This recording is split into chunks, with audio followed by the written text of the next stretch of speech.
Films and fermentation, movies and inebriation.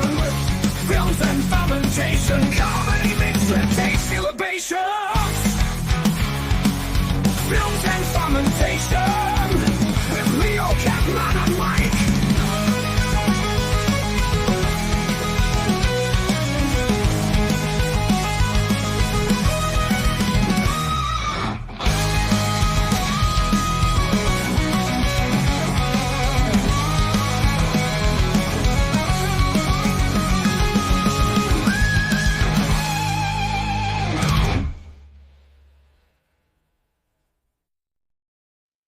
Hey, everybody. Welcome to Films and Fermentation. This is episode 175. Tonight, we are spending a little Christmas time with the Muppets. Okay, when did we get David Lee Roth to do our theme song? I mean, I'll use Van Halen, man. That's David Lee Roth's cousin, AI Lee Roth. And he's that scream at the end. Yeah! I am Leo, Catman, and Mike. That's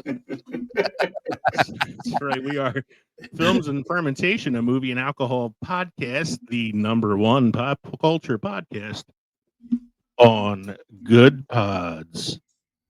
Awesome! Yeah, that's right.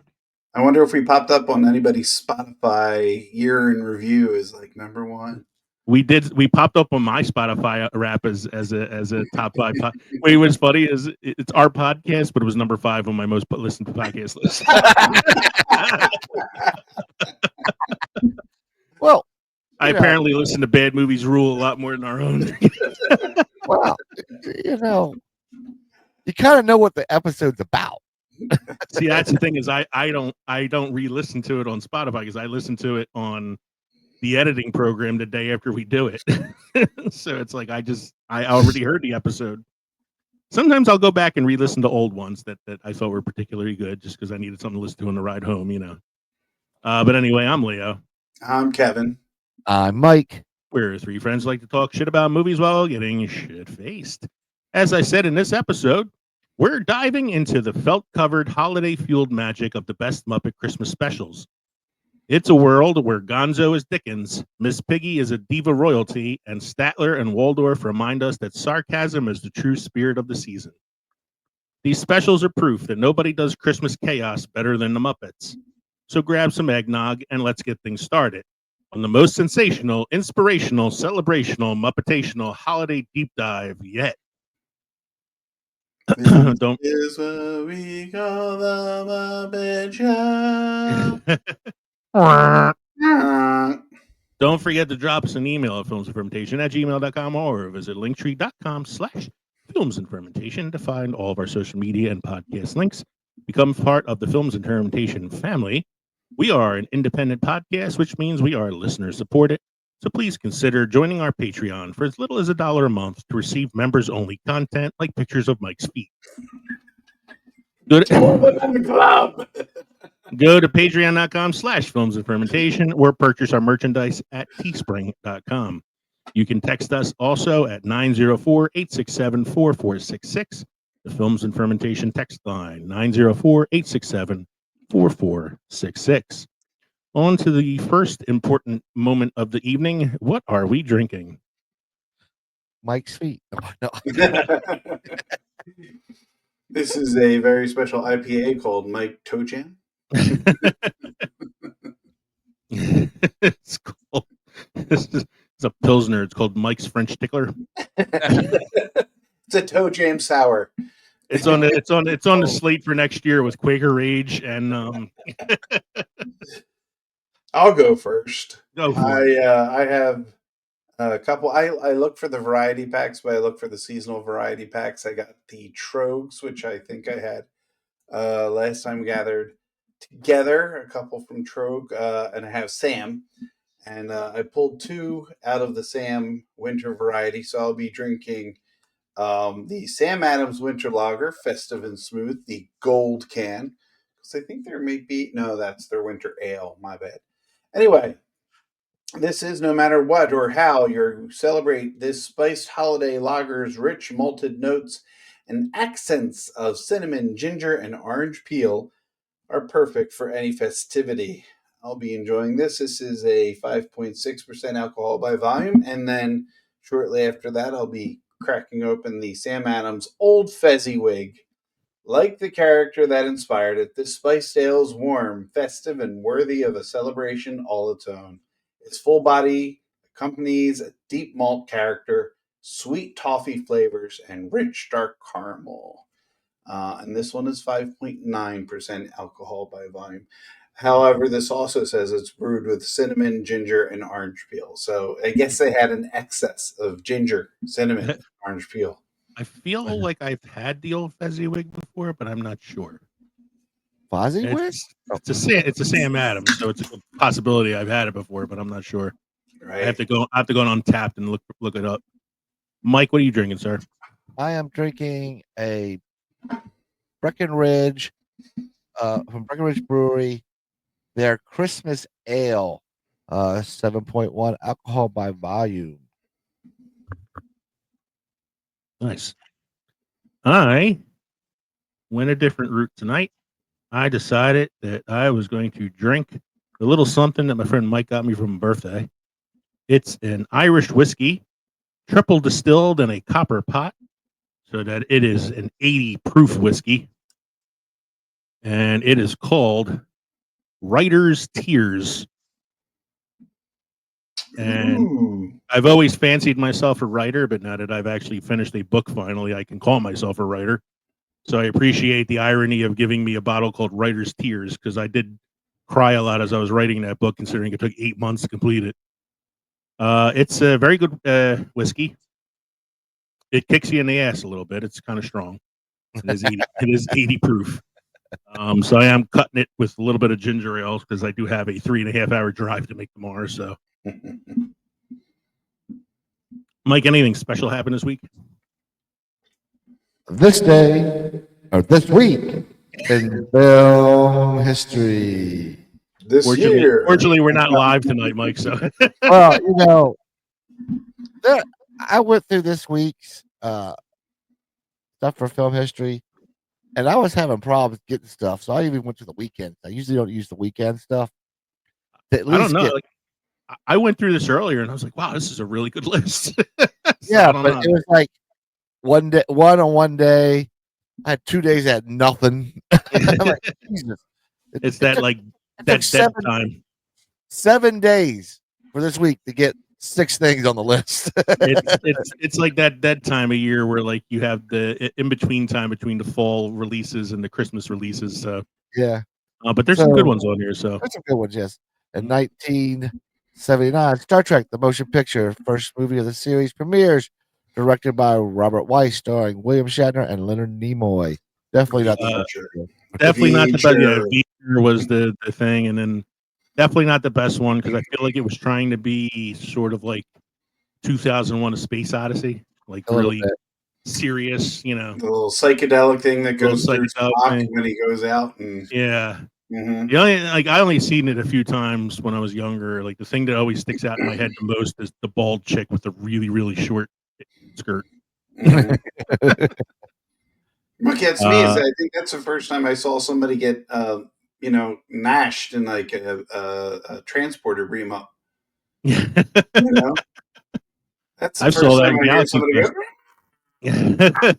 go, but not in Star Trek. Yeah, it's always mentioned, but I don't think it's. I don't know. Mike would know from the original series.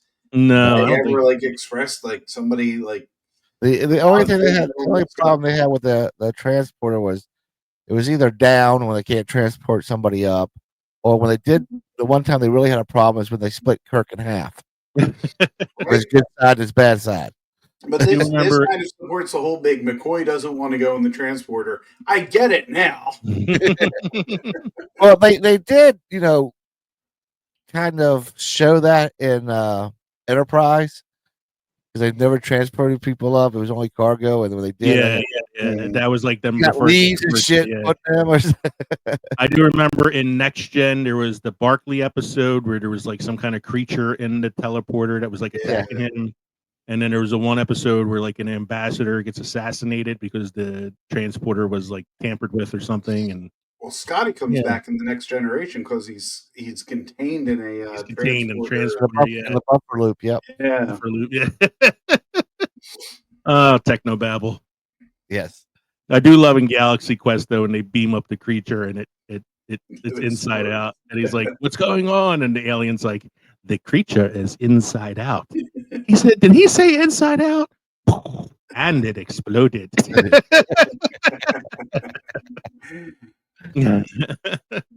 What's the next one you got there, sir? In 1994, Cobb, a film about baseball player Ty Cobb, starring Tommy Lee Jones, premieres. This is all right. It's an okay film. This was a Blockbuster rental for me. That's how old this movie is. I remember renting it from Blockbuster. It's okay. This is one when the baseball season rolls around. This isn't one that you're looking to add to your list. No, you know what it is too is like this was the year that baseball went on strike.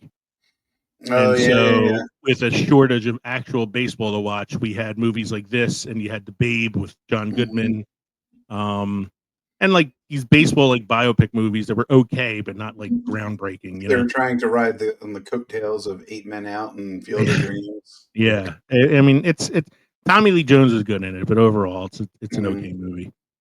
The next one I really like though. 2001, Ocean's 11, directed by Steven Soderbergh, starring George Clooney, Brad Pitt, Matt Damon, and Julia Roberts, premieres in Westwood, California. Also starring Elliot Gould and Don Cheadle and Casey Affleck and Scott Kahn and Carl Reiner and Andy Garcia. Yeah, there's a lot in there. It is a It's a stacked stacked cast. cast, yeah. And I remember seeing this in the theater with Katie and walking out of the theater going, God damn, that was a fun movie. Like the movie's a little implausible. There's a few plot holes in it, but it's a fun movie to watch. Good chemistry between the actors. And probably one of my favorite remakes of a film. You know, like I think one of the few like remakes that really does a good job of reinventing it. Is the original one was more of a drama, with the one with Frank Sinatra and Sammy Davis Jr. and all that. Next one, sir. Another one with a hell of a cast. 2002, The Two Towers, the second Lord of the Rings film, directed by Peter Jackson and starring Elijah Wood and Ian McKellen, premieres in New York. Itself a really good film, and I feel like it gets overshadowed, I think, by the first and third part. You know, I actually like the second part probably better than the third. Really? Oh yeah, all about the Helm's Deep and all that. Oh yeah. See, that's what it is. It's like the Tree Talkers.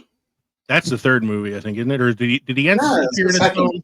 Yeah, it's the very end. The very like towards the very end they appear, right? Because they save Merry and Pippin from the orcs. That's pretty much the whole basis of the second film, though, isn't it? It's not until the end of the film that the Tree Talkers like take down Isengard. That's Isengard. the third film, I thought. That's right? Or is that the end of the second one? I don't know, man. They run together because they're so long. See, I forget little bits of it because I've probably like I don't have anything against the Two Towers, but I know I've watched the other two more than I've watched the second one. And so like they kind of run together for me a little bit. But it's not. I'm not dissing the movie. I like it. It's not my favorite of the trilogy, but it's still a really awesome movie. The whole trilogy is awesome. You can't knock it. The next one you got here, Mike, is a good one. I can't wait to tell Kevin about this one. This one I put in for Kevin. Yeah. 2002 adaptation, directed by Spike Jonze, starring Nicolas Cage and Meryl Streep, premieres. Now, Kevin, I don't know if you've ever seen this one, but you should check it out because you get a double dose of Cage in this one because he plays his own twin. Wait. Is this the one where he's got like a very curly, head of hair, like a helmet kind of thing? Mm-hmm. Ooh. He's double dose of Nick Cage. It's a double dose of Nick Cage. Now, this is actually a really good Nick Cage performance. It's not your over-the-top Nick Cage performance. I think he was actually nominated for it. He's a writer trying to adapt. He's like a screenwriter trying to adapt a novel that people considered unadaptable. And his brother is like a screw up who's always like messing with him and stuff. So he plays his own set of twins in it, which is Interesting. double dose of Cage. Yeah, I'll put that one on the list. And then the last one, of course, Mike saves the classic for last for me, man. Go for it. Yeah, I put this one just on there for you, Lee. I wish I had a soundbite for this one, but go ahead. 2014 NBC airs musical Peter Pan Live, starring Allison Williams and Christopher Walken, substantially revised from the earlier Mary Martin productions. Yeah, because Don't rush me. I'm pretty sure there's no line of it's Captain Hook on the plank and they're pushing him off the plank and he turns around and he goes, "Don't rush me." And I'm pretty sure that wasn't a line in the play.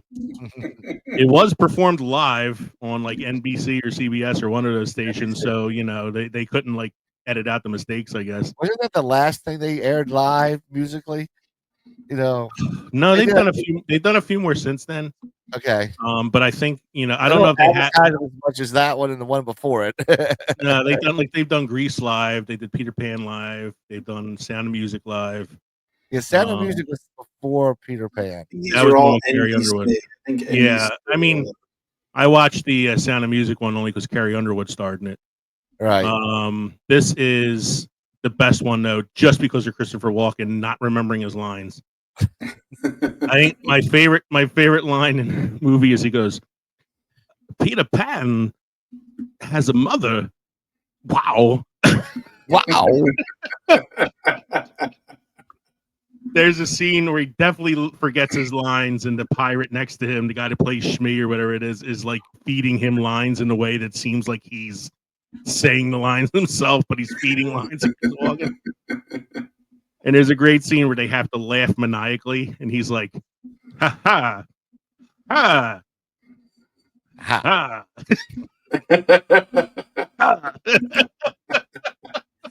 You gotta wonder if somebody at the studio went walking it up, just walking it up. I want full walking on this. Don't try to make it professional. Yeah. Think of yourself as Michael Caine working with a bunch of Muppets, walking it up. Walken started his career as a stage actor. He Yes. did Shakespeare, he did vaudeville, stuff like that. So it's like he was a stage actor. He knows how to act on stage. I think if he was younger, he would have been good with this. But I think he was at a point where performing live on a TV set was, beyond him at this point.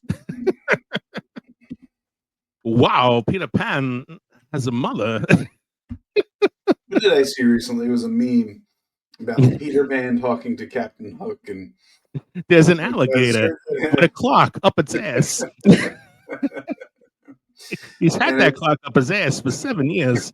Died of dysentery. He gave me the watch. and I put it up my ass.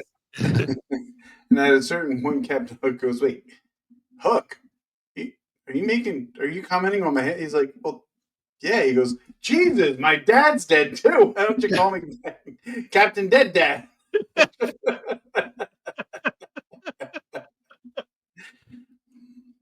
It's like Scar in The Lion King. It was an inevitable name. Yeah, wow.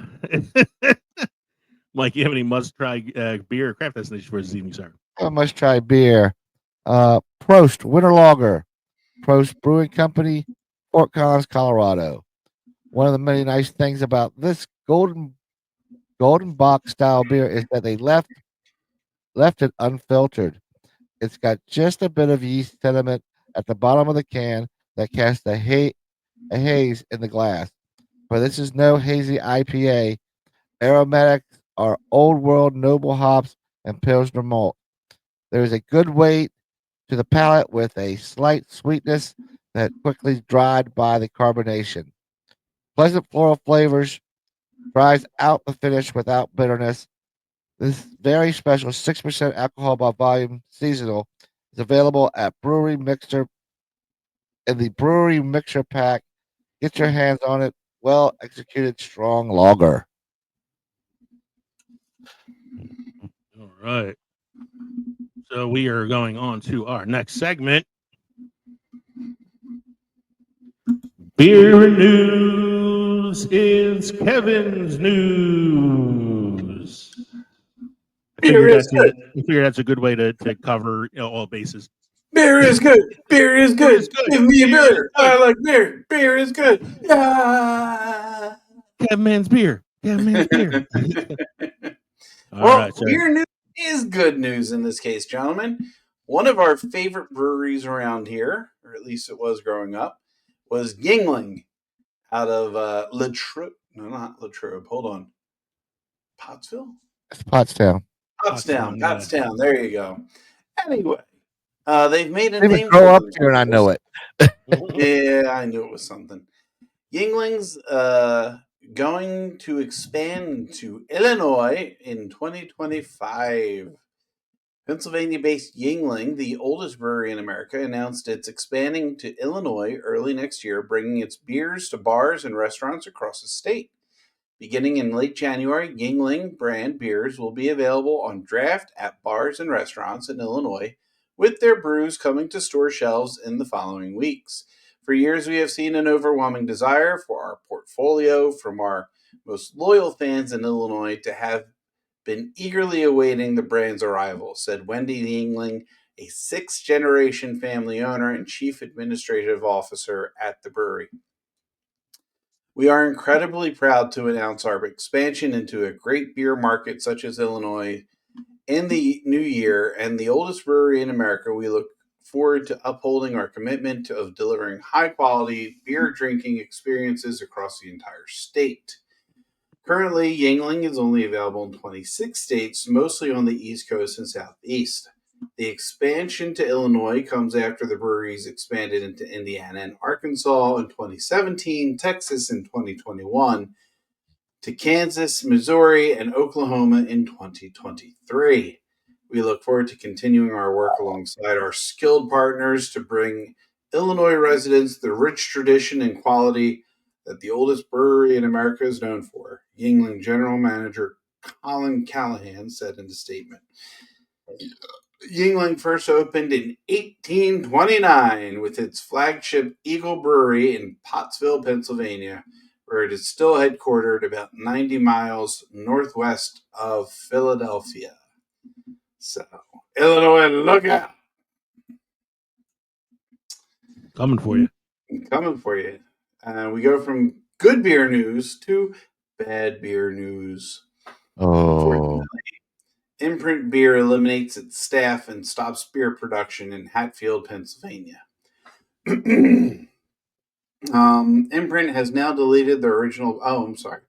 It would appear as Imprint Beer Company in Hatfield is significantly scaling back production. The brewery recently posted on social media that their plans are to stop beer production in Hatfield, citing economic reasons. The news comes shortly after the owners of the brewery abruptly closed another restaurant venture named Serum in Westchester just 6 months after opening. The announcement goes on to state that the Hatfield Municipal Authority imposed hefty surcharges on the brewery's water usage and wastewater volumes, adding a significant financial burden. But that portion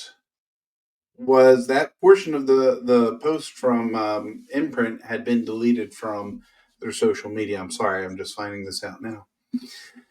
This post comes a day after a flurry of social media activity where it was shared that the brewing company let go of its staff with little notice just weeks before the Christmas holiday. According to posts online, the former staff was given minimal notice to the firing, a practice that some people online say is common for the brewery, with one person saying, "I got fired on a 38-second phone call." Wow. In the social media post, I'm not long to say you're fired and hang up. I guess. I mean, guys have a job now around Christmas, so it kind of sucks. Yeah. In the social media post, the brewery confirms the firing of staff by saying they quote unquote, had to make a very difficult decision to let our production team and packaging staff go. While the Post does offer respect and condolences to the former staff, many comments online note a hostile work environment from ownership who had little to no respect for their employees. The announcement mentions how Imprint does not have plans to close as sales continue to climb briskly. The brewery goes on to say that they are actively seeking a new production facility that does not impose such burdensome surcharges. They hope to resume brewing operations in the near future and to continue providing to provide to loyal customers with high quality handcrafted beer. And then an update since originally posting this. Now a former Imprint employee has published the following on social media. Oh, and it's a long thread. Pretty much chastising Imprint Brewing. So I think I may have drank there once. What beers do they make? 'Cause that doesn't sound like a beer company I want to support. I know. Javazar is one of theirs. I don't know. I know Megan and I may have gone there once, like in between things, but I couldn't tell you. It didn't stick out with me where I was like, "Oh yeah, we got to come back here." So And it's not like trogs or yards or no, they were very small. And lastly, gentlemen, this is a little extensive, so I'm going to skim through this if you don't mind.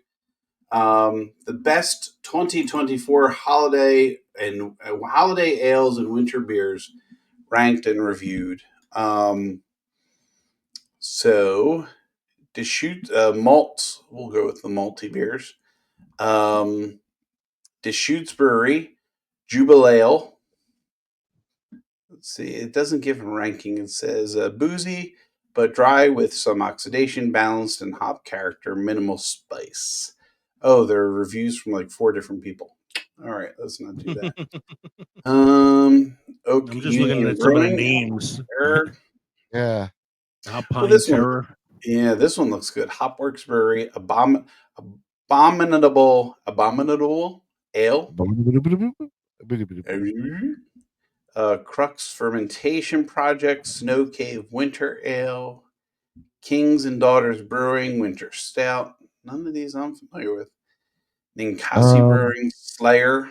The winter IPAs. Wait! I want to read this one to you. Ninkansi Brewing Slayer. Great example of a spicy but not spiced winter warmer where the rich depths of malt and yeast bring out flavors of raisins and dates, green peppercorn, lightly woody and musty, a sprinkle of candied nuts, followed by an even deeper port wine and coffee-dusted boozy balls.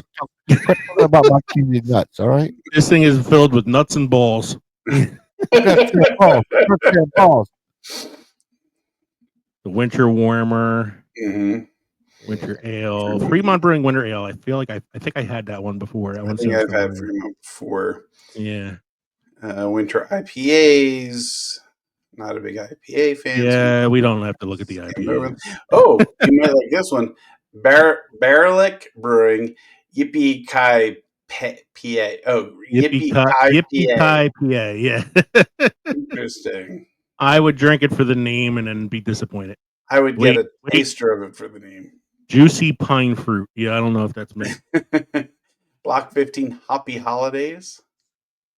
Double Mountain Brewery. Fa la la la la. Magnanimous IPA. You know what's not sticking out in here, which to me is the epitome of like winter beer? There's no Mad Elf. There's no Mad Elf, man. Yeah. I don't know if that's just a PA thing or not, but I don't know.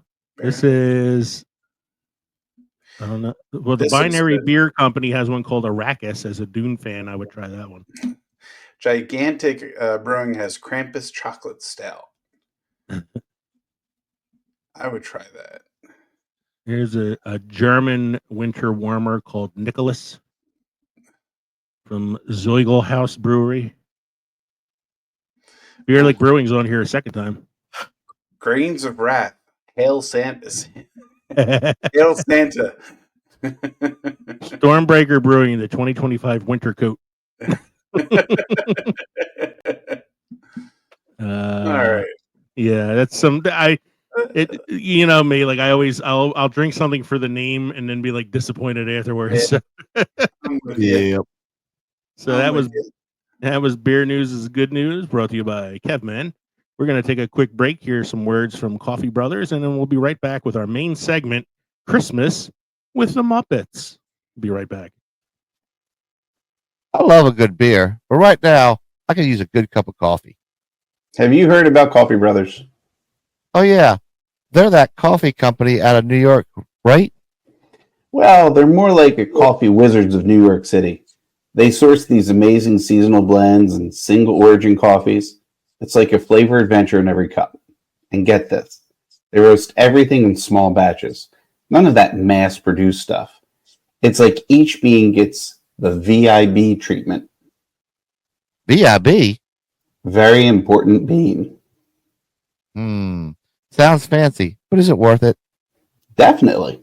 Plus, they're a two-person team. I mean, that's dedication right there. Two brothers, one mission to caffeinate the world. And right now, you can save 10% on your order. I mean, who doesn't love a good discount? All right, you've convinced me. Let's get some Coffee Brothers now. Coffee Brothers, where every cup is a sip of perfection. Save 10% on your next order with the code FNF10. That's FNF10. Cheers to great coffee. All right, we are back from that short little break. Thank you for staying with us. Tonight's main segment, Christmas with the Muppets. So we're going to look at a ranked list here of 11 Muppets Christmas movie specials. We did not make this list ourselves. This list comes from denofgeek.com. They rank this themselves. So you can blame them if you don't agree with the listings here. We're going to look at the movies that are listed. We're going to look at the little brief descriptions. If we have seen these before, we'll talk a little bit about them. I honestly have not seen everything on here, so maybe you guys can pick up any pieces that I left behind. But starting with number 11 on the list is John Denver and the Muppets, A Christmas Together. Kevin and I have both heard the soundtracks before. Mike, I think you've heard the soundtrack before, right? Michael? Which one? I'm sorry. John Denver and the Muppets. I'm here. Yeah. Yeah, I know the soundtrack. Sorry, I lagged a little bit. Yeah, but Kevin said he actually watched it last night. And what was your one-word review? Oh. I believe the word you said earlier was weird. Weird. Yeah. I believe his response was, "Thank God I'm a country boy." Yeah. I like John Denver. I thought he was a really good guy. It kind of surprises me when he was getting a divorce and they said that he had to give over half of everything. He took a chainsaw and cut everything in half. Yeah. Because he's a mellow guy. But Yeah. man, he is hosting a holiday special, and this was '79 that this came out. So I probably saw it live in '79. Yeah. it probably did, man. Every musician and their mother was getting a holiday special. Hell, even the Star Wars cast got their own holiday special, which we'll talk about on a different day. Ooh, we should cover that. I'll send you guys the link. I know where you can watch it for free. It was enjoyable. It's just John Denver. Thank you. He's a tough pill to swallow in terms of like a performer. There's a whole Babes in Toyland or Toy Soldier thing that he Unless you're it's a little really weird. into Rocky Mountain High. A dance around a small town square kind of thing, and I was like, hey, he dances? Oh, I didn't know he danced. The music, like the singing and the performance was great. Muppets did their thing, which was great.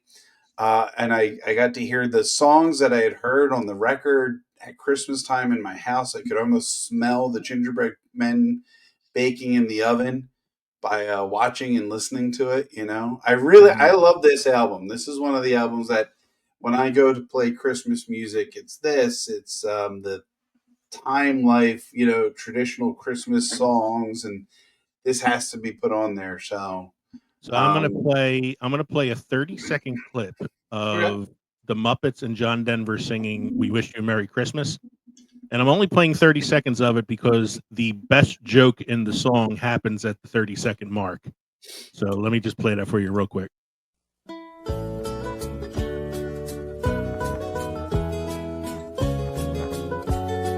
Okay, everybody, here we go. We wish you a Merry Christmas. We wish you a Merry Christmas. We wish you a Merry Christmas and a Happy New Year. Now bring us a figgy pudding. Now Figgy pudding. No, figgy pudding. It's made with figs. Oh, sorry. And bacon. What? We wish you a Merry Christmas. We wish you a Merry Christmas. It's made with figs. Oh, sorry. And bacon. I think they got John Denver. I think John Denver did several different episodes. So yeah, I'm gonna read the Den of Geek description here because it's kind of funny. Oh boy, John Denver was a fine musician. I have nothing against that, but as the host of a Muppet Christmas special, he has the charisma of cardboard and brings everything down like a gigantic buzzkill. The only time there's a pulse is when Piggy and some of the other Muppets sing "Christmas is Coming" in the dressing room, completely separated from Denver. I've never seen the Muppets so lifeless. It's like the last half hour of a Christmas party where half the guests have passed out and there's nothing interesting to talk about. This culminates in the finale where we get a baby Jesus Muppet followed by a rendition of Silent Night, Holy Night that not only features Kermit somehow looking bored, but it pans over to an audience of children who look like they'd rather be anywhere else. John Denver and the Muppets would collaborate again years later with Rocky Mountain Holiday. At least this time, it looked like Denver had downed a cup of coffee.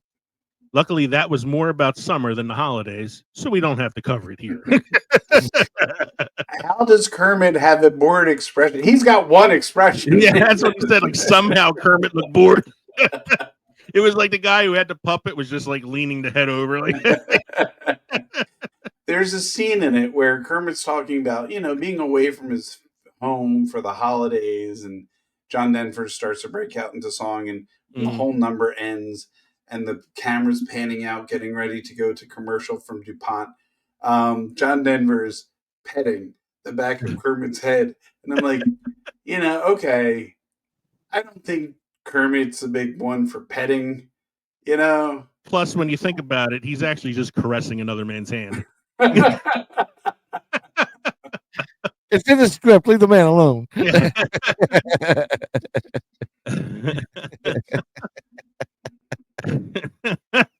Like if Kermit's right leg started like paddling real fast, like Molly does. Like,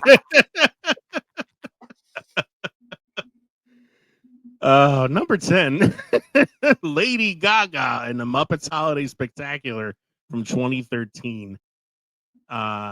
It's an hour and a half of Lady Gaga musical numbers with Muppets doing their most basic shtick possible, all to promote Gaga's album Art Pop and the movie Muppets Most Wanted. It also includes appearances by Joey Gordon-Levitt, Elton John, RuPaul, and Kristen Bell. For the most part, it doesn't mesh right, and the Muppets feel more tacked on. The Lady Gaga stuff is fine, and the Muppet stuff doesn't break any new ground. It's a decent diversion. Here's the only thing I remember from this. I saw this when it premiered in 2013. Mike is frozen in laughing position. Can you see that, Kev?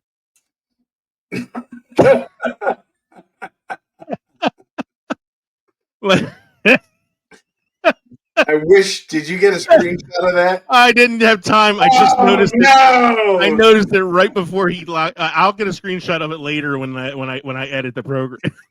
I just noticed it at the last second because I was reading the article. I'm reading the thing along with you, and I didn't notice. Look, I'm like, I was like, I thought he was yawning at first, and then I realized he wasn't moving. Mike's having some connectivity issues tonight. Yeah, Mike is having some technical difficulties. So while we wait for him to log back on, I'll continue my story here. So the only thing I remember about the Lady Gaga Muppet special was there's a number in it where Gaga and Joseph Gordon-Levitt sing "Baby, It's Cold Outside." but they reverse the roles. So Gaga is singing the male part and Levitt is singing the female part. And somehow it feels just as rapey.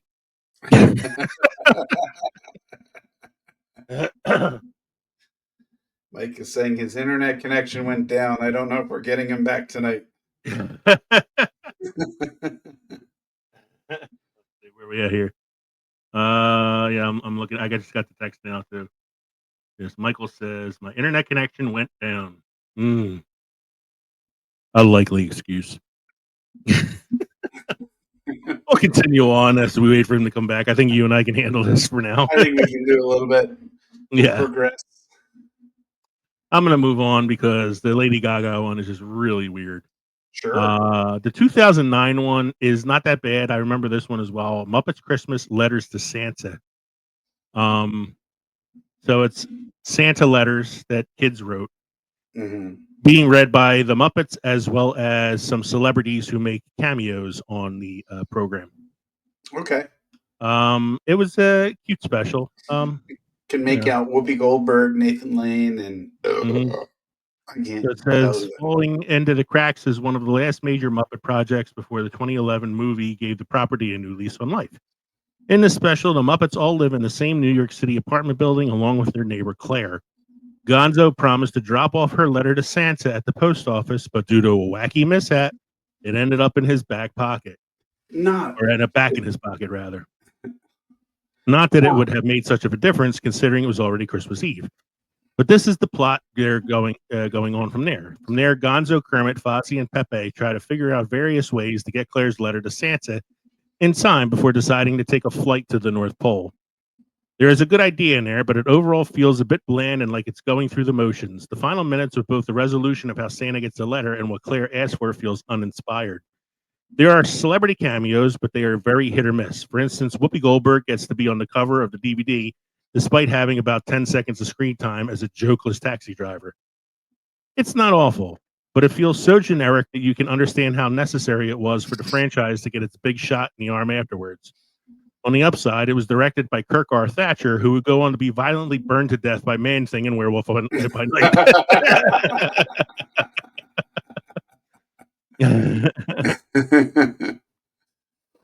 Let's see here. We got another. Oh, it's you sending the AOL text to Michael. AOL dial. I wanted to say, tell Adrian to put the phone down. And for our younger audience, what that means is we used to actually have to dial in with our telephones. And when you picked up the phone, the internet connection was lost. Yeah. Ma, hang up the phone. Pick it up. Put it down. Just put it down. What? Are you on the phone? Where are you? I'm in the house. Put the phone down. Oh, it sucked, man. I'd be trying to download a picture of Tiffany Amber Thiessen. It already took 3 hours for the picture to download, and then my sister would pick up the phone to call her friend and be like, barely got any of Kelly Kapowski's face on the screen. Are you going to be home for dinner? I'm in Tiffany the Amber house. Thiessen. Put the phone down. For the younger listeners out there, Tiffany Amber Thiessen played a character named Kelly Kapowski on Saved by the Bell in the 90s when I was in high school. So I just text Mike, do you want us to wait or continue? I'm kind of continuing anyway, but we'll give him the option. 1 or 2 until he can get it back up. The next one, 2015, number 8 on the list is the Muppets Single All the Way. I don't know this one. Me neither. It looks like it's like an offshoot. I mean, I'm guessing it had something to do with so Minnie Kaling's in it. Yeah, it says The Office meets 30 Rock sitcom. Takes the Muppets only lasted for a season, and depending on who you are, that was either a huge misfire or an underrated experiment. Personally, I think it started as a bit too cynical and lifeless, only to pick up and find its footing over time. This became complicated when they changed the creative process mid-season, meaning it had to find its footing all over again. Overall, it was a pretty good show that would have really shined season, but I understand why it did not happen. I know what this is now. So this is not a special. This was the Muppets series. Oh, Mike's back. Yay! Hey, All right, Comcast. I have totally to go. dropped me. I have to go back as I'm editing it and take a screenshot because it was just you mid laugh frozen. It was like I think you should use it for your Christmas card. I mean, I, no, we lost Comcast totally. So something went out. We've had problems with when down the street the school was shut down because of the power lines and stuff earlier today. So Um, I'm on my hot I spot on my phone. he's got a hot spot. okay. He's got a hot spot. I was saying to Kev, like I was reading on the screen here, so when I turned to look at you, I thought you were yawning, and then I realized you weren't moving. You were just all mid of a sudden- laugh. all of a sudden, all I got is these circles on the screen, and I'm like, oh shit. it was it was a good moment. It was funny. So I wanted we to tell you to tell Adrian to put the phone down. yeah we were But like then it was we like had to AOL. explain that to our listeners because, Yeah, and then I went to a whole big dissertation about how I would try to download pictures of Tiffany Amber Thiessen in the 90s, and then we get cut off because my sister would pick up the phone. So we did 2 movies while you were gone. I figured it was okay to kind of move on a little bit. So Okay. we're on number 8, which is the Muppets Single All the Way. This was a Christmas episode of the Muppets series that came on back in Okay. 2015. I thought this was a special, and then as Kevin was reading the description, I realized, oh no, this was the show. Yeah. Remember they did that like sitcom version of the Muppets? It was a little more like adult oriented because it had a lot Oh, to you do mean with. like a couple years back? That's Yeah, it was ago. the one that was. But It was on like NBC or something like that, and it was but it meant to wasn't the be like. Dr. Tooth thing. It wasn't the it wasn't No, the No, no, yeah. it was the ABC NBC, yeah. because it was part of Disney. Yeah, it was nothing the wrong. Muppets. It was like a series that they did where they were trying to like make the Muppets a little bit more adult oriented. Like Kermit was the host of a late night show, and all the Muppets were writers behind the scenes in the writers' room, and there was all this like interpersonal drama. And And that's like the one one of the with main, Piggy with Death and what's his name? with Deadly. Yeah, this was like the main thread of the plot was Piggy and Kermit's divorce. Yeah. So so this one here was a Christmas episode co-starring Mindy Kaling, who was trying to help Piggy and Kermit get back together, basically, and then it doesn't work in the end. They stay broken up or whatever. It was a good show. It was like the first season was weird. The second season was pretty good, and then they canceled it. And it was like it took to the second season for it to kind of find its footing, but it was like kind of too late at that point. I think Mike froze again. What the hell now? No, he's there. He's there. No, We hear him. I hear him. I can hear you. Your face just wasn't moving. He's pixelated. Yeah, I'm like, I would what have the hell? taken. I would have taken a screenshot, but it wasn't as funny as the original one. I'm like, what the hell? Well, like I said, I'm on a hot spot in a basement, so No, it's fine. You're good.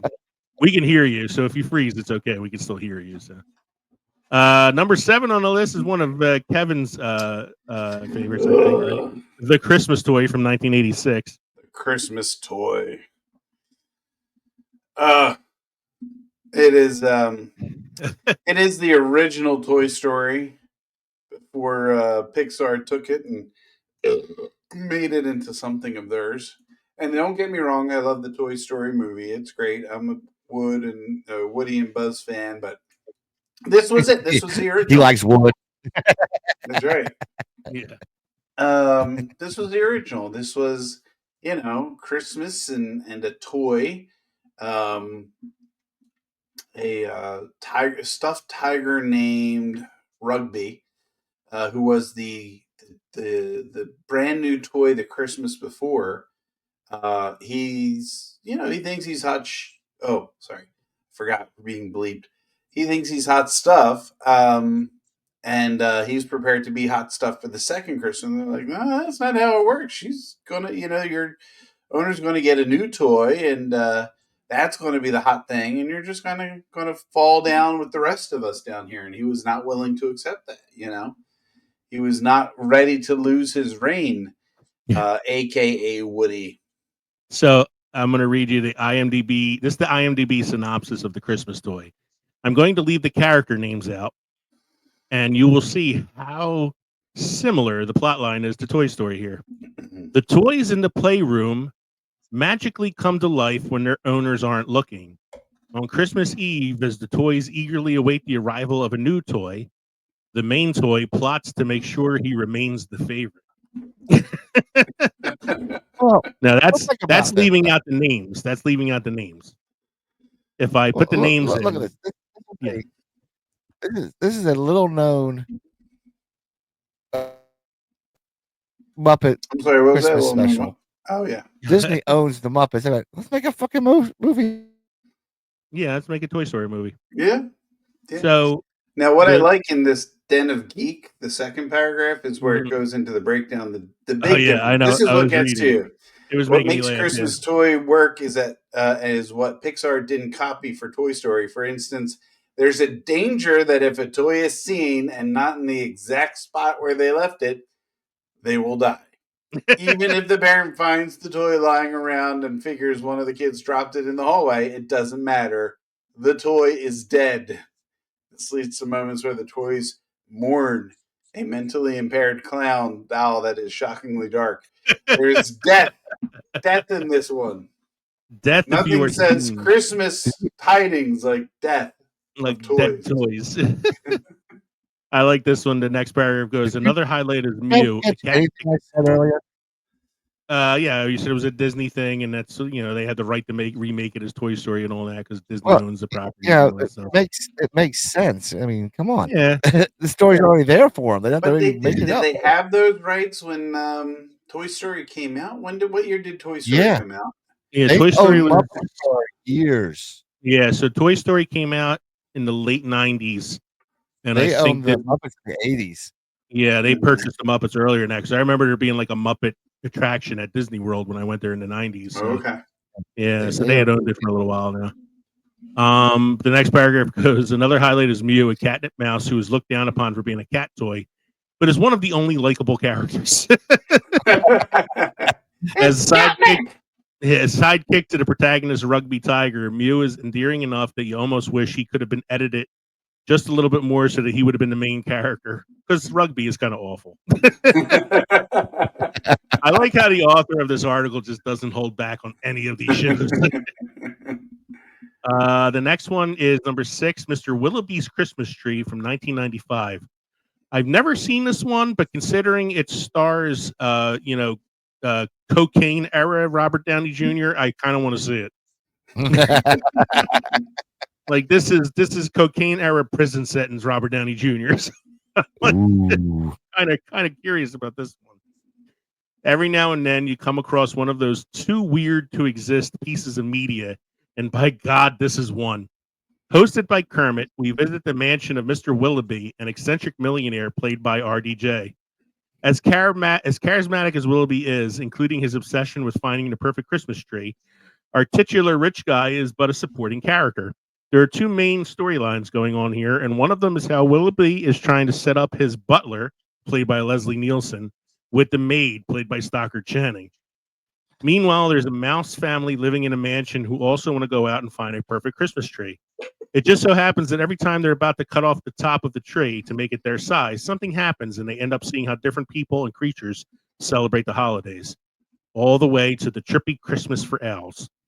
Oh, and if you watch the version with all the commercials, you'll see nothing but ads for cookies and crackers. Nabisco sponsored the special. It's a delightful little story worth checking out, though it's nothing groundbreaking. Probably my favorite touch is how there are lumberjacks who get their own Muppety theme song. But because they're not truly important to the story, we never see more than their boots, and their song is just thrown in the background. Almost like they got edited out of the special near completely. Wow. That looks interesting. I'll be honest, when watching the older stuff on like YouTube, Yeah. if they include the commercials or even like the audio of what's coming on next, it's like, I'm transported back to like, oh my God, I was If I watching see Santa coming over on a Gillette razor, then I know it's a good holiday special.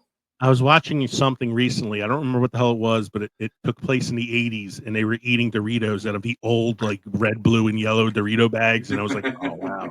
I remember those. Number 5 is The Great Santa Claus Switch from 1970. Again, not seen this, But considering Santa Claus is played by Art Carney from The Honeymooners, Ed Sullivan hosts a special about Santa Claus being kidnapped by the evil wizard Cosmo Scam, also played by Art Carney. Cosmo intends to steal Santa's identity so he can go around and loot houses on Christmas night. Seeing Art Carney play off Art Carney is every ounce as good as it should be. I'm going to have to check this one out. So this is like one of those weird ones where it's not exactly like Muppets, but it's like Muppet related. Because you have older characters like Snarl, who is the prototype for Gonzo. There's a giant monster who would end up becoming one of the monsters on the Muppet Show. So it's interesting. I'd have to check this out.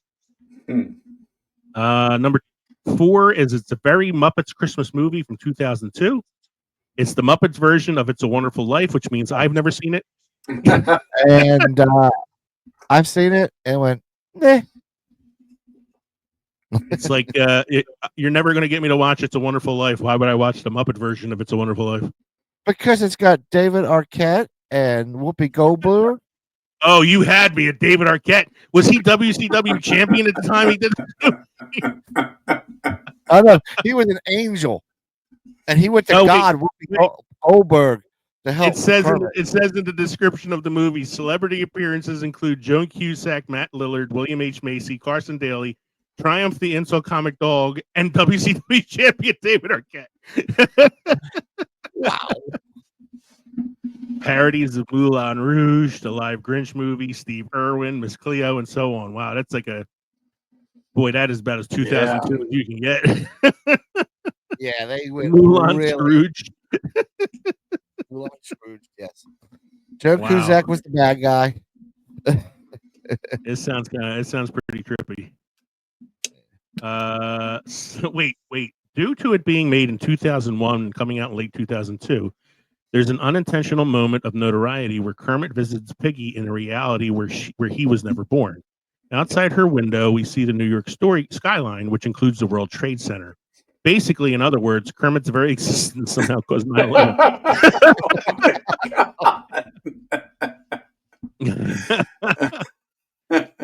All right, moving on. Oh, wow. That is dark. That is dark. That's darker than the Dead Toys. That's number 3. That's Coming out, fucked up. Yeah, it is fucked up. Coming out in 1977, a movie that I didn't even know existed until Kevin's brother Matt introduced it to me one year at New Year's Day. This is a must see at my Christmas. It is now a must. It's now a must see in my house because ever since I first watched it, I was like, "This is gold," and it is Emmett Otter's Jug Band Christmas, which includes the immortal line that I will never forget. You see, you can blow a jug, Wendell. Can we go get the Christmas branch? Yeah, the Christmas branch that made me laugh. The River Bottom Boys, the Nightmare, the Nightmare band. What do you say, Chuck? I said I'm No. You know that bear Chuck was voiced by Frank Oz. I'm sure. Centering on a whole.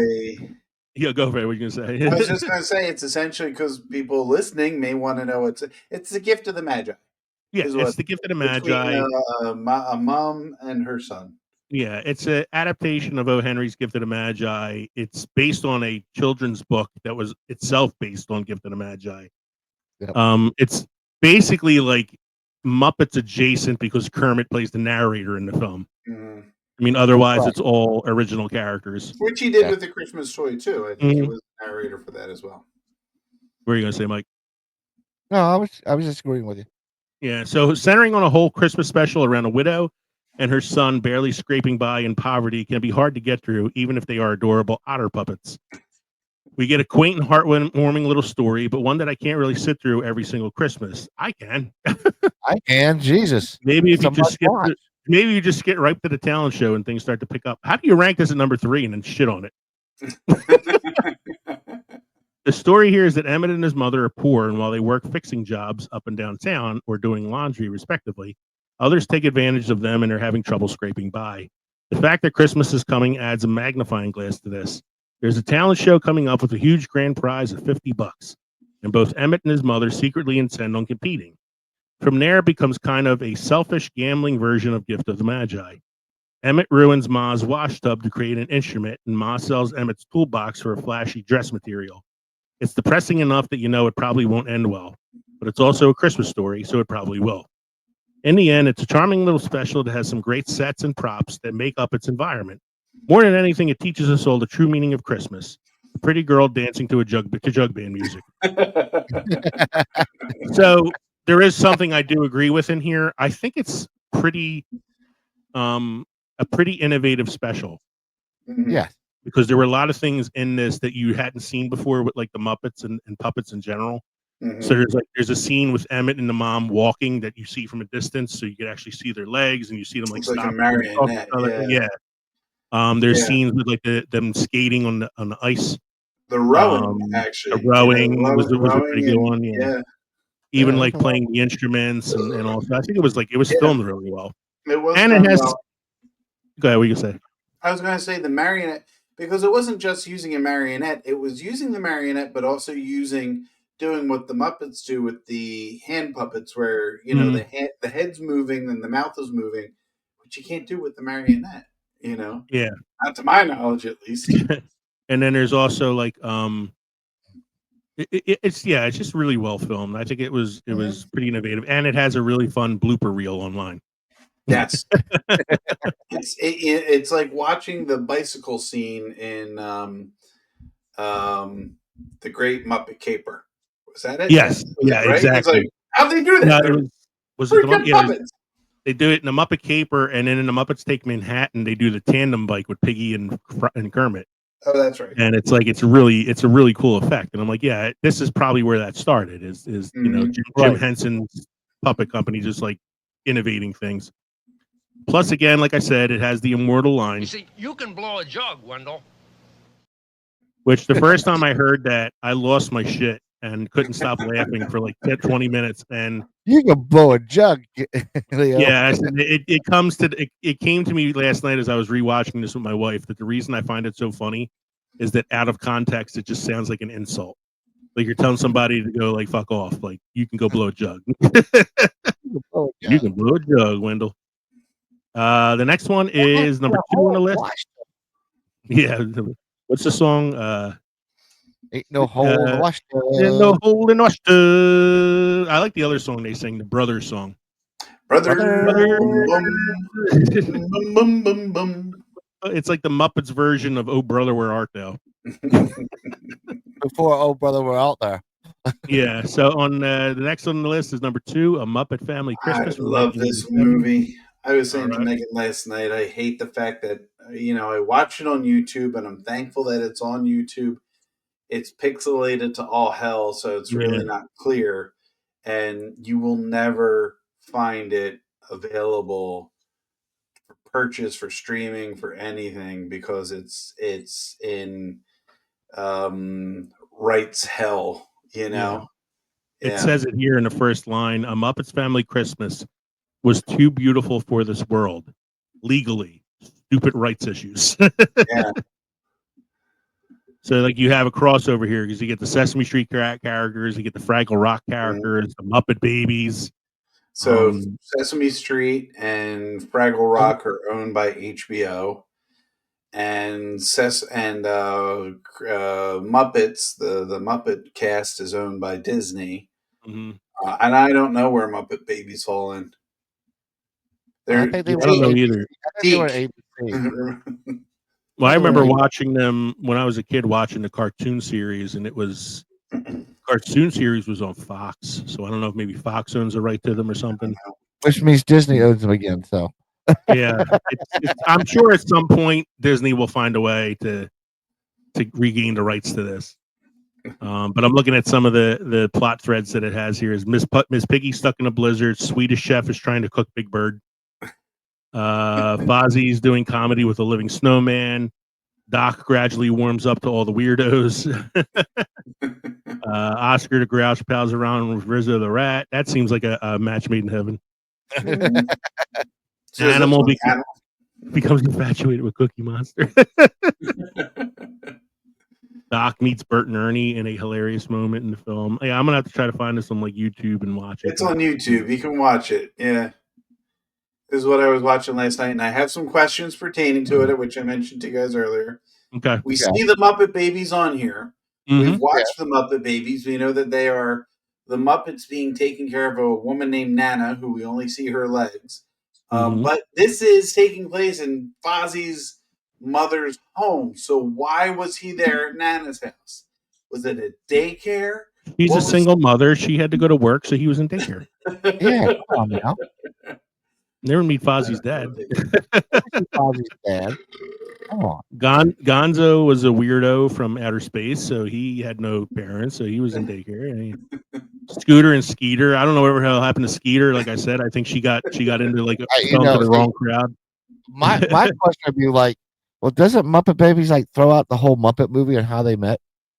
Yeah, right. I feel like there's different origins anyway, because you watch the Muppet movie and they meet in the Muppet movie, and then in the Great Muppet Caper, they meet up in Europe for the first time, and then in Muppets Take Manhattan, they meet each other. So I feel like maybe there's a multi-Muppet verse. It's the Muppet verse It's the Muppet multiverse.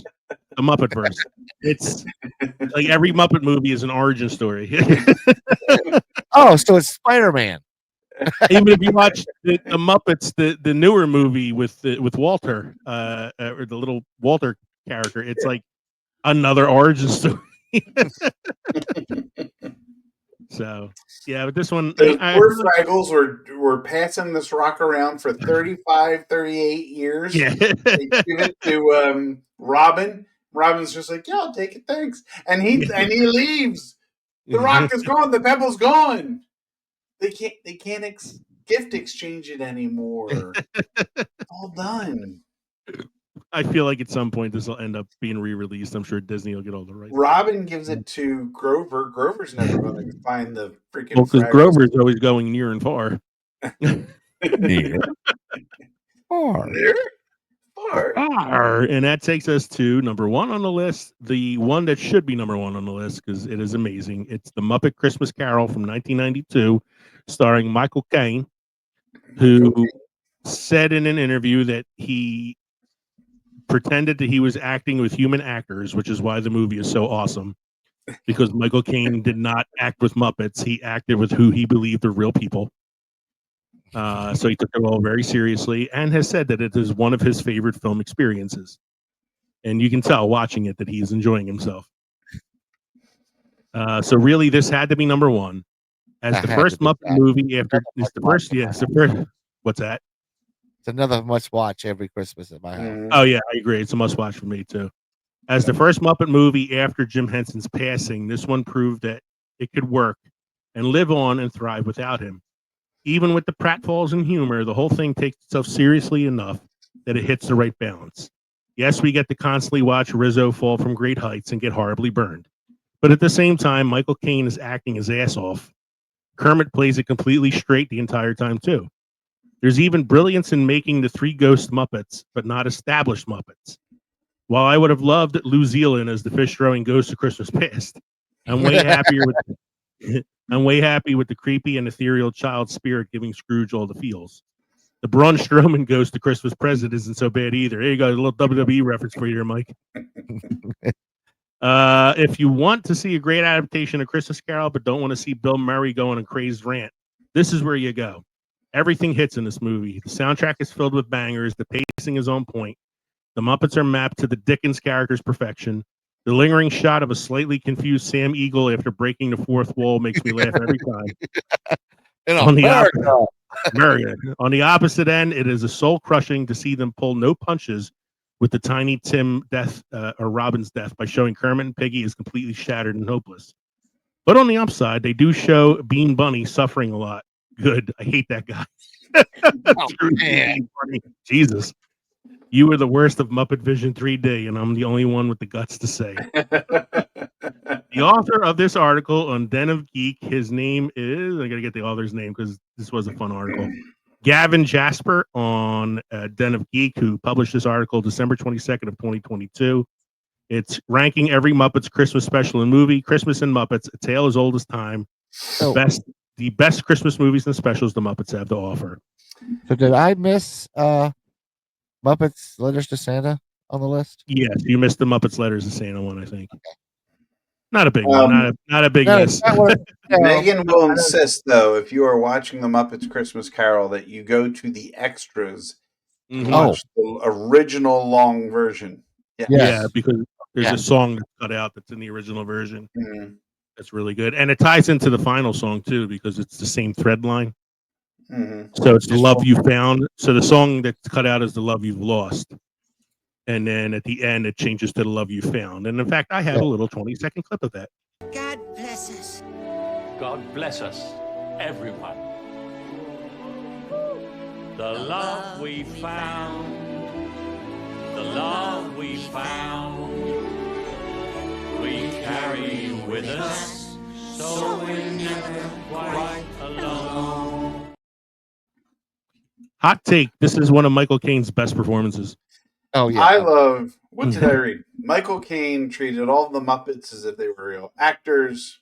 Yes. Tim pretty Curry sure I just said that treated about 4 minutes himself ago. as if he was an actual Muppet. Huh?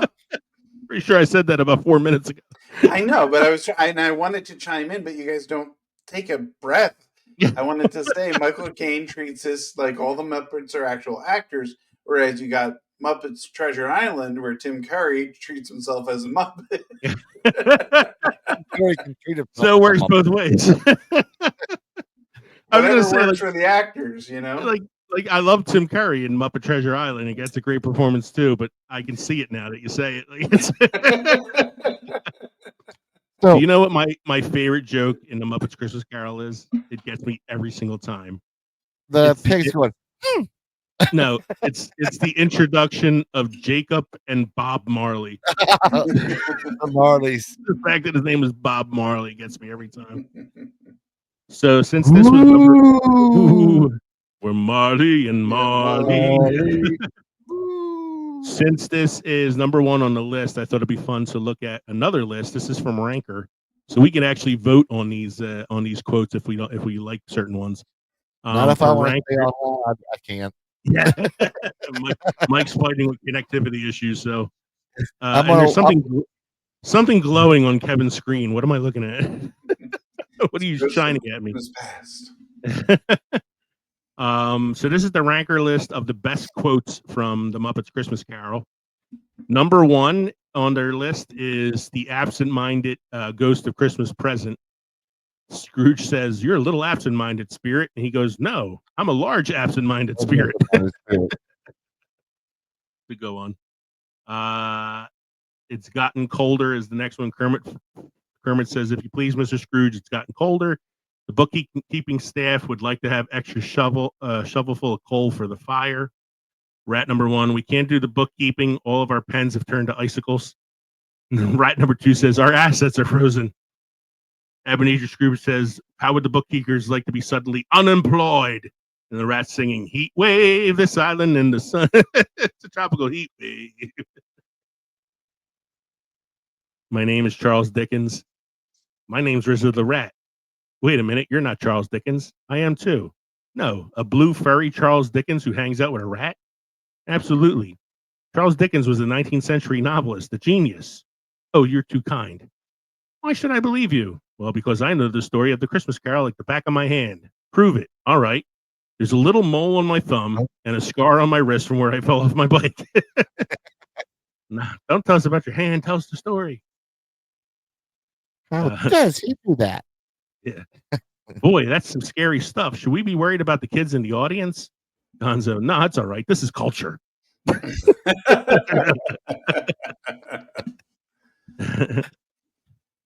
This is one of the more serious quotes. This is Kermit talking to his kids. "It's all right, children. Life is made up of meetings and partings. That is the way of it. I am sure that we will never forget Tiny Tim or this first parting that there was among us." Oh, here it is. Jacob and Bob Marley. "My speech. Here's my Christmas speech. Ahem. Thank you all and Merry Christmas." "That was the speech? It was dumb. It was obvious. It was pointless. It was short. I loved it." Then we have eviction notices next, number 7. Ebenezer Scrooge, let us deal with the eviction notices for tomorrow, Mr. Cratchit. Tomorrow's Christmas, sir. Very well. You may gift wrap them. Rizzo, there are 2 things in life that I hate: heights and jumping from them.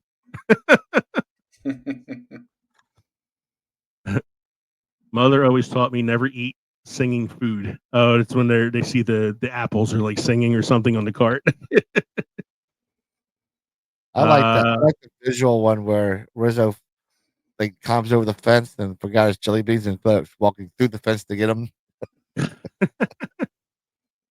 Where are we at here? Yes, I mean those are like some of the better ones. These get down the list. It's a little long. Oh, so number 15 on the list is the "Love Is Gone" song that I was talking about that was cut from the movie. Love is gone. Love is That gone. was the woman that his love interest, the woman sang that, right? Yeah, that's the one where it goes to Christmas Past. Show takes him back to his school days, and you meet Elizabeth. I think her name was the woman that he was in love with. Belle. Who he broke up with because he was wanted to be greedy. Belle. Yeah, and then it comes back around at the end when they sing the "Love Is Found" song. So. Mike, do you have any must-try beer or craft destinations for us this evening? I already did that. Do you have any beer trivia for us this evening? I got a fun fact for you guys. I was over here trying to ad-lib it because I didn't have my notes up on the screen.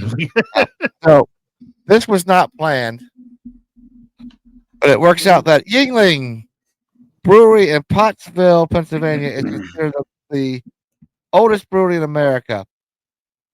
It first began brewing beer in 1829. The first brewery burnt down in 1831, relocated and was renamed D.G. Yingling and Son when Frederick Yingling joined his father David to help run the company in 1873. The company survived Prohibition by producing low alcohol near beers of 0.5% ABV and by making ice cream. There you go. Is this what you guys are talking about in pre-show when you thought I couldn't hear you and you were bad-mouthing me? Yes. Would we badmouth you? No. Every minute. We have a cinema quote of the week. There are no rules in filmmaking, only sins. And the cardinal sin is dullness. And that was Frank Capra. Ironically enough, the director of It's a Wonderful Life. I planned that one. A film I have never seen, despite having seen. What was that you're playing there, Kev? I can't make it out. It sounds like a fart machine. I have no idea what that's supposed to be. No, Mike knows. I can't hear it. Oh, it's the AOL sound. Okay, I couldn't hear it. Yeah, it was just. I couldn't hear it either. It just sounded like fart noises. It's the AOL dial-up sound.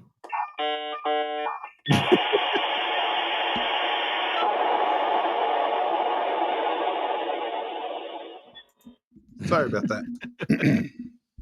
So, how are our drinks this evening? Not bad. Not bad at all. They're okay. I will say Sam does an okay winter variety pack. Trogs does a better winter variety pack. I had a gingerbread stout last night, and it was wonderful. I'm feeling pretty good after a few glasses of my 80 proof writer's tears. I should probably stop since, like I said, I got to drive tomorrow, but you know. Yep.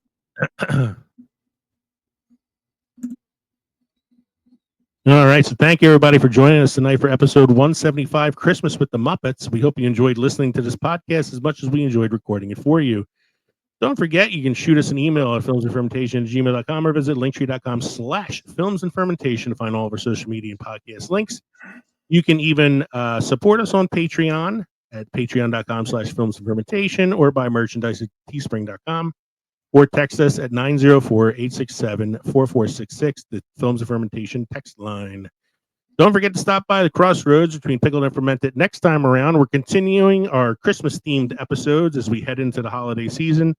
Next week, we are going to be celebrating the 40th anniversary of a movie that we consider a Christmas classic, 1984's Gremlins. Do we call that a horror film, you think? Comedy? What do we call that? Horror comedy? Horror comedy, Christmas movie, Christmas horror Yeah, comedy? Phoebe Cates in it, so whatever you call it. Who gives one of the most you depressing know- monologues I've ever heard in a film. Gizmo is a Christmas present. Yes, he is. That's right. So we will be looking at the Christmas holiday horror comedy classic from 1984, Gremlins, next week on episode 176. In the meantime, I'm Leo. Kevin. I'm Mike. You see, you can blow a jug, Wendell. And this has been the Films and Fermentation Podcast. Cheers, everybody. Cheers.